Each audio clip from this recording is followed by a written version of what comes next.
আজকে আমি খুব কম সময়ের মধ্যে চিকেনের রেসিপি একটা দেখাবো আপনাদের। আমার বেরোনোর ছিল, তাই তাড়াহুড়োর চোটে আমি ফ্রিজে রাখা 700 গ্রাম চিকেন নামিয়ে নিয়েছি।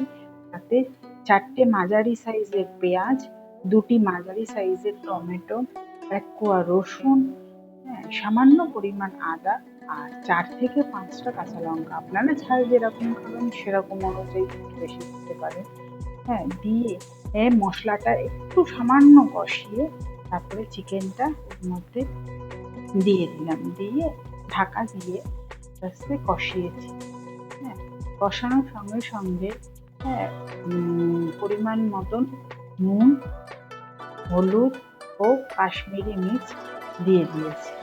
আর মাংস যেহেতু সবাই আলু পছন্দ করে, তাই জন্য 500 গ্রাম আলু কেটে রেখেছিলাম, দিয়ে দিয়েছি। দিয়ে নাড়া দিয়ে আবারও ঢাকা দিয়ে দিয়েছি।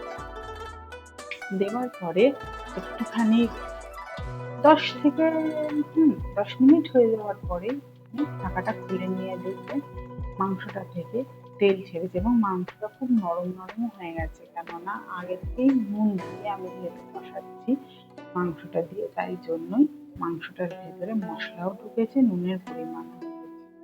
তারপরে বেশিক্ষণ আর না কষিয়ে আপনারা যেরকম মতন ঝোল খাবেন সেরকম দিয়ে দেবেন, দিয়ে ঢাকা দিয়ে দেবেন। ঢাকা দিয়ে 10 মিনিটের মতন রাখলে মাংস রেডি। এরপরে আপনি নামিয়ে সার্ভ করে দিন গরম গরম মুরগির মাংসের ঝোল। আপনার এই রেসিপিটা কেমন লাগলো আমাকে অবশ্যই কমেন্টে জানাবেন এবং একটা সাবস্ক্রাইব করবেন।